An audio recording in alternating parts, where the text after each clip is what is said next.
नमस्कार दोस्तों, आप सभी को पता है कल असिस्टेंट अकाउंटेंट का रिज़ल्ट आया है, जिसमें जो चयनित हुए छात्र उन सभी को बहुत बहुत बधाई। जो चयनित छात्र हैं यूपीपीसीएल में जो असिस्टेंट अकाउंटेंट के पद पर चयनित हुए हैं, अब सभी के माइंड में एक बात बहुत ज़्यादा होगी कि अब ज्वाइनिंग का प्रोसेस क्या रहेगा, किस तरह से उनको ज्वाइनिंग मिलेगी, कहाँ पर उनको ज्वाइनिंग के लिए जाना है, क्या उनको आगे की प्रक्रिया रहेगी। ये सब चीज़ों के बारे में बहुत ज़्यादा संशय सबके माइंड में चल रहे होंगे। देखिए, इन सभी संशय को इसी वीडियो में मैं पूरी तरह से आपके माइंड से निकाल दूंगा। ठीक है, आप बेफिक्र रहिए, कोई प्रॉब्लम नहीं आएगी। अब आपका रिजल्ट आउट हो गया है। विद्युत सेवा आयोग ने जो चयन सूची है अब यूपी पावर कॉरपोरेशन को भेज देगा। ठीक है, विद्युत सेवा आयोग एक घटक है उत्तर प्रदेश पावर कॉरपोरेशन का, जिसका काम है चयन करना। वो यूपीपीसीएल में कार्यरत कार्मिकों को चयन करता है। ठीक है, यूपीपीसीएल में काम करने वाली जो स्ट्रेंथ है उनको चयन करके यूपीपीसीएल को भेज देगा। विद्युत सेवा आयोग एक संस्था अलग है, पर है इसी का घटक। जैसे यूपीपीसीएस होता है, यूपीट्रिपलएस होता है, इनका काम है सिर्फ चयन करना, चयन करके विभागों को भेज देना। ऐसे भी यूपीपीसीएल को लिस्ट भेज देगा। जब यूपीपीसीएल को लिस्ट चली जाएगी तो वो इस लिस्ट के आधार पर जितने भी छात्र होंगे, जो चयनित छात्र हैं, उन सभी से विकल्प मांगेगा कि भाई आपको कौन से डिस्कॉम में जाना है। ठीक है, अब आप कहेंगे डिस्कॉम क्या होता है, डिस्कॉम तो पता ही नहीं। देखिए, हर जो भी ऑर्गेनाइजेशन होता है ना, उसके स्ट्रक्चरल यूनिट होती है, मतलब स्ट्रक्चर होता है, एक हायरार्की होती है कि वो कई भागों में बटा होता है, क्योंकि ऐसा तो है नहीं कि सब कुछ लखनऊ से ही ऑपरेट हो सकता है। तो उसको अलग अलग भागों में बांटते हैं। मैं इसी वीडियो में बताऊंगा कैसे है और कौन सा जगह, कौन सा डिस्कॉम आपको अपने हिसाब से चुनना है। इसको भी आप देख लीजिएगा और बहुत ध्यान से। तो पहले मैं आपको वो लेटर दिखा देता हूँ। एक विकल्प पत्र होगा जो आप लोगों को दिया जाएगा। ठीक है, आप उसको देख लीजिए कि वो विकल्प पत्र कैसा होता है। देखिए, ये एक विकल्प पत्र का फॉर्मेट है। ये इस तरह का जो विकल्प पत्र का फॉर्मेट आएगा ना, इसको आपको भरना होगा। ये आपको इसमें दो काम होंगे। देखिए, या तो ये जो विकल्प पत्र है ये आपका मान लीजिए उसको होगा, क्या कहते हैं, मेल पे भेज दिया जाएगा, जो आपकी रजिस्टर्ड ईमेल है। या फिर हो सकता है कि ये जो भी पीटीसीएल की एक वेबसाइट होती है उस पर आए कि आपको अपना विकल्प देना है कि आपको कौन सा डिस्कॉम में जाना है। तो इस तरह से रहेगा कि मैं यहाँ पर आपका नाम आ जाएगा पुत्र श्री। ठीक है, आपके पिता का नाम, गृह जनपद जो आपका गृह जनपद है, अनुक्रमांक जो आपका अनुक्रमांक होगा, विद्युत सेवा की विज्ञापन संख्या। ये 2017 में वैकेंसी आए थे, उसका विकल्प पत्र का एक फॉर्मेट है, पर आएगा इसी तरह से।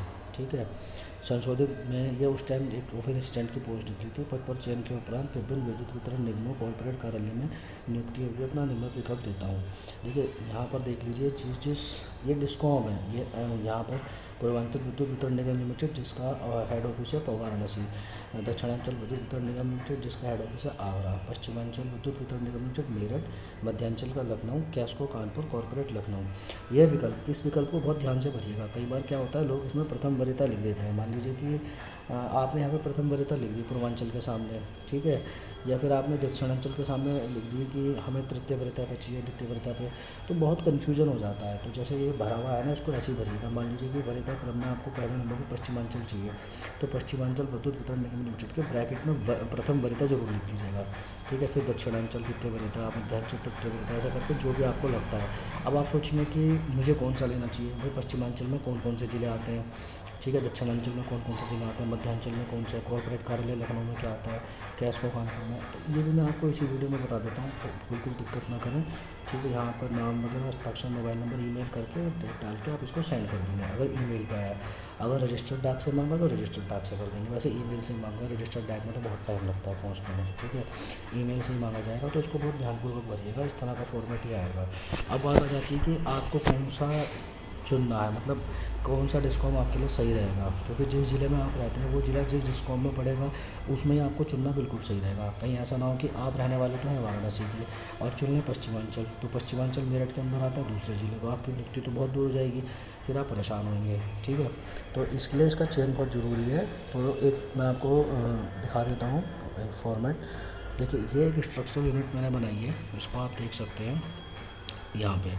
ठीक है, यूपीपीसीएल हेडक्वार्टर, पहले आप समझ लीजिए कि यूपीपीसीएल सबसे टॉप पे है। हेडक्वार्टर पे भी कुछ अकाउंटेंट की पोस्टिंग होती है। मान लीजिए अगर कोई लखनऊ का ही रहने वाला है और उसको हेड ऑफिस में जॉब करनी है, तो वो उसमें जो कॉर्पोरेट लिखा था उसको भर सकता है पहले नंबर पर, यूपीपीसीएल हेडक्वार्टर। अब यूपीपीसीएल हेडक्वार्टर के अंदर ये 5 आते हैं। एक तो हो गया पीवीएनएल मेरठ, पश्चिमांचल, जिसका हेड ऑफिस है मेरठ। पश्चिमांचल में कई सारे जोन होते हैं, इन डिस्कॉम के अंदर में जोन होते हैं। ये पीवीएनएल, डीवीएनएल, एमवीएनएल, पीवीएनएल, कैस्को, इन सबको कहते हैं डिस्कॉम, और डिस्कॉम के नीचे आते हैं जोन, जोन के नीचे आते हैं डिवीजन्स। शुरू में आपकी नियुक्ति जो होगी वो हेडक्वार्टर पे होगी, क्योंकि अभी आपको ट्रेनिंग दी जाएगी, काम समझने में थोड़ा समय लगेगा, तो लगभग 6 महीने से लेकर 1 साल तक आप इन हेडक्वार्टर पे ही रहेंगे, या फिर हो सकता है कुछ 3-4 महीने बाद आपको जोन में भेज दिया जाए, लेकिन शुरू में आप वही रहेंगे। तो समझ लीजिए जो मेरठ या मेरठ के आसपास के रहने वाले हैं वो फिर PVNL भरे हैं, ठीक है। आगरा या आगरा के आसपास के रहने वाले लोग DVNL भरे हैं। लखनऊ या लखनऊ के आसपास के रहने वाले वो MVNL या फिर यूडीपीसीएल हेडक्वार्टर भरे हैं। और वाराणसी या उसके आसपास के रहने वाले लोग ये भरे हैं पूर्वांचल वाला PVNL, और कानपुर कैस्को, ठीक है। तो इस तरह ये 5 स्ट्रक्चरल यूनिट है, इनमें ही आपकी पोस्टिंग करी जाएगी और यहीं से आपको सैलरी मिलेगी, ठीक है। शुरू में यहीं से आपको थोड़ी बहुत ट्रेनिंग दी जाएगी, ऑन जॉब ट्रेनिंग दी जाएगी। आगे होता है फिर देखो PVNL मेरठ, PVNL इनमें आते हैं जोन। देखो जोन में आपको दिखा दूँ PVNL मेरठ में कितने जोन हैं। PVNL मेरठ में मेरठ जोन है, सहारनपुर जोन है, मुरादाबाद जोन है, गाजियाबाद जोन है, बुलंदशहर जोन है, नोएडा जोन है। अब देख लो PVNL मेरठ किसे भरना है। जो लोग मेरठ, बागपत, मुजफ्फरनगर, सहारनपुर, शामली, बिजनौर, मुरादाबाद, गजरोला, अमरोहा, रामपुर, संभल, गाजियाबाद, लोनी, मोदीनगर, मुरादनगर, बुलंदशहर, हापुड़, गढ़, जहांगीराबाद, नोएडा, ये रहने वाले हैं। यहाँ के लोग जो रहने वाले हैं ये सब भरे PVNL मेरठ, ठीक है। इससे क्या है, आपको PVNL मेरठ डिस्कॉम मिल जाएगा, और भविष्य में जब आपके जोन अलॉट होंगे, जोन अभी अलॉट नहीं होंगे क्योंकि अभी तो आपको हेडक्वार्टर ही अलॉट होगा, उसके बाद वहाँ से जोन होंगे। तो बात के लिए भी वीडियो आपके लिए सही रहेगा कि जोन आपको किस तरह चुनना है। अगर आप मेरठ बागपत के रहने वाले हैं तो मेरठ जोन चुनिएगा, मुजफ्फरनगर, सहारनपुर, शामली के हैं तो सहारनपुर जोन, बिजनौर, मुरादाबाद, गजरौला, अमरोहा, रामपुर, संभल के हैं तो मुरादाबाद जोन, गाजियाबाद, लोनी, मोतीनगर, मुरादनगर के हैं तो गाजियाबाद जोन, बुलंदशहर, हापुड़, गढ़, जहांगीराबाद के हैं तो बुलंदशहर जोन, नोएडा के हैं तो नोएडा जोन। तो ये तो PVNL का हो गया। आगे देखते हैं DVNL आगरा। DVNL आगरा अगर किसी को मेन आगरा में चाहिए कि भाई आगरा के आसपास, तो या तो वो आगरा में अपना हेड ऑफिस जो होता है उनका डिस्कॉम का हेडक्वार्टर, उस पर अपना रुक जाए, वहीं पर अपनी नौकरी करें। लेकिन इसमें भी जोन है, एक आगरा वन जोन है, आगरा 2 है, अलीगढ़ जोन है, बांदा जोन है, झांसी जोन है, कानपुर जोन है। तो ये इसमें आगरा जोन में ये सब चीज़ें आते हैं। आगरा, फिरोजाबाद, मैनपुरी, सिकंदरा, कमलानगर, किरावली, खैरागढ़, एटा, अलीगढ़, हाथरस, कासगंज, बांदा, हमीरपुर, चित्रकूट, महोबा, झांसी, उड़ई, ललितपुर, कानपुर, एटा, फरीदाबाद, ठीक है, औरैया, डिबियापुर, कन्नौज। अब इनमें देखें, अगर आप आगरा जोन 1 लेते हैं तो आगरा, फिरोजाबाद, मैनपुरी में आप जा सकते हैं। आगरा 2 लेते हैं तो आगरा, सिकंदरा, कमलानगर, किरावली, खैरागढ़, अलीगढ़ में अलीगढ़, एटा, हाथरस, कासगंज। भाई इसमें जोन डिवाइड हो गए ना, जो DVNL आगरा है इसमें जोन हो गए, ठीक है। फिर बांदा जोन में बांदा, हमीरपुर, चित्रकूट, महोबा, झांसी में झांसी, उड़ई, ललितपुर, कानपुर में कानपुर, इटावा, फर्रुखाबाद, औरई, डिबियापुर, कन्नौज। देखिए ये जो एटा है ना, एटा, इटावा, एक एटा है कि इटावा, ठीक है।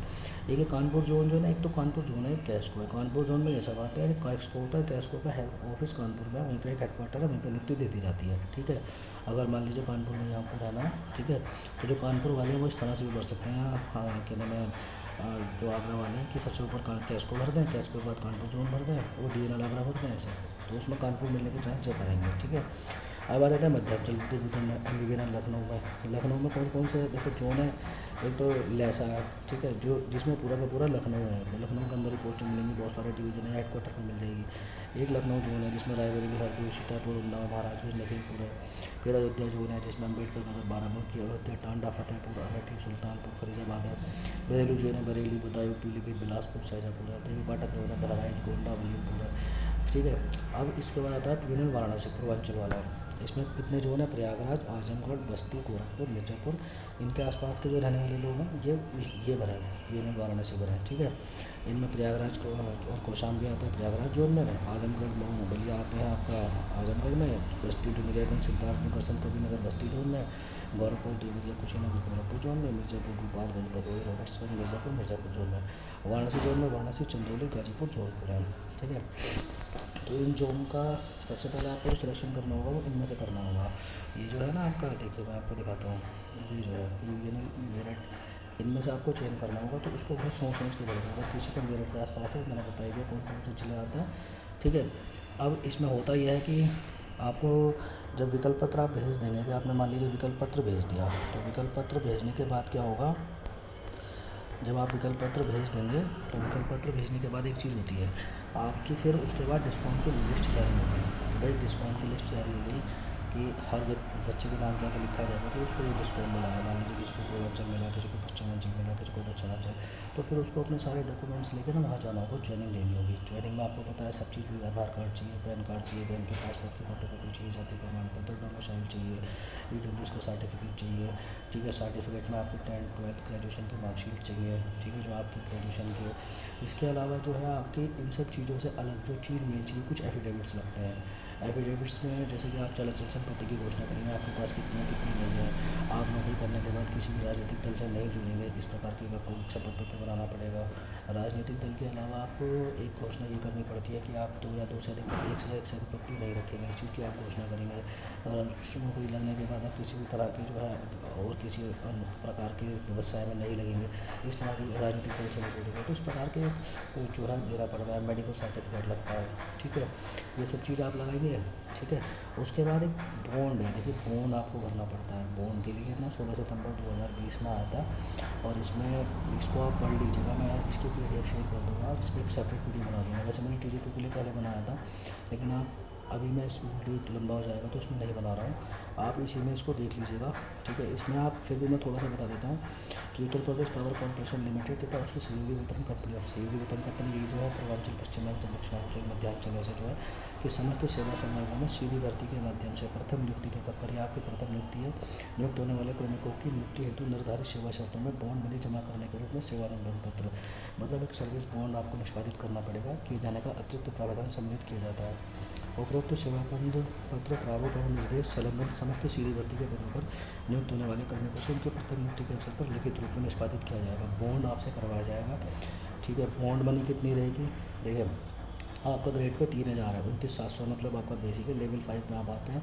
तो 75,000 रुपये की आपसे बॉन्ड मनी करवाई जाएगी, ठीक है। दूसरी बात इन्होंने की है, सीधी भर्ती के प्रारंभिक पद पर चयन उपरांत संबंधित कर्मी को 1 माह का अवधि का आधारभूत प्रशिक्षण अनिवार्य रूप से विद्युत प्रशिक्षण संस्थान सरोजनी नगर लखनऊ द्वारा दिया जाएगा। हो सकता है कि 1 महीने की ट्रेनिंग ATI लखनऊ में हो, ठीक है। शुरू में चांस कम है, होती नहीं है, ली देते हैं, हो भी सकता है हो जाए, ठीक है, या डायरेक्ट आपको हेडक्वार्टर अलॉट हो जाए, पर चांस कम लगते हैं। लेकिन तत्पश्चात 11 माह की अवधि तक संबंधित कर्मी को ऑन जॉब ट्रेनिंग दी जाएगी। ऑन जॉब ट्रेनिंग मतलब आपको जैसे मैंने बताया डिस्कॉम आवंटित करती है जोन, पहले तो डिस्कॉम होंगे, डिस्कॉम के बाद जीवन आवंटित होंगे, तो वहीं पर आप रहेंगे जहाँ पर आपकी नौकरी है, और वहीं पर आप अपनी सर्विस करेंगे, वहीं आपको एक तरह से ट्रेनिंग मिलती रहेंगे ऑन जॉब, ठीक है। और इस पर GST अलग से देनी पड़ती है बॉन्ड मनी पे। अब इसको पूरा एक बार मैं चलिए पढ़ देता हूँ, ठीक है।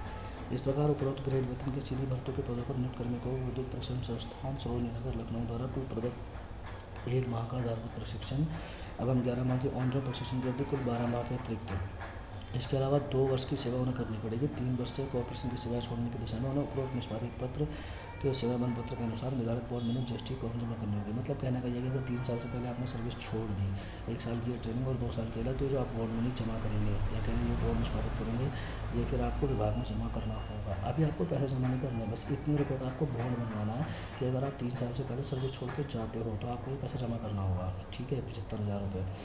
और शिथिलता इसमें कहा कि सेवा प्रारंभ कार्यभार ग्रहण करने की तिथि से 3 वर्ष की सेवा के मध्य यदि अभ्यर्थी द्वारा निम्नलिखित प्रवृत्ति की सेवाओं में चयनित होने पर कॉर्पोरेशन की सेवा से त्यागपत्र दिया जाता है, तो सेवा में नियुक्ति पत्र प्रस्तुत करने पर निर्धारित बॉन्ड मनी जमा करने की अनिवार्यता छूट मिल जाएगी। मतलब ये कहा है कि जो देखिए अगर मतलब आप UP PCS या UP PSC में से किसी कोई विज्ञापन निकाला और उनमें से कोई सर्विस में चयन हो जाता है 3 साल से पहले जॉब छोड़ के जाता है, तब आपको ये बॉन्ड मनी का जो नियम है आपको नहीं होगा। मतलब बॉन्ड मनी तो आप निष्पादित करेंगे, लेकिन फिर आपको जमा करके नहीं जानी होगी कि 75,000 रुपये जमा करके जाने हैं, ठीक है। इसमें पूरे नियम जो है ना, देखिए इस यहाँ दे रखे हैं किस तरह से सेवानिवृत्ति पत्र बनाने का, कैसे एफिडेविट बनेगा, ये मैं आपको पूरा डिटेल में एक सेपरेट वीडियो बनाऊंगा, चाहे तो TG2 वाला देख सकते हैं, क्योंकि थोड़ा लंबा हो जाएगा, ठीक है।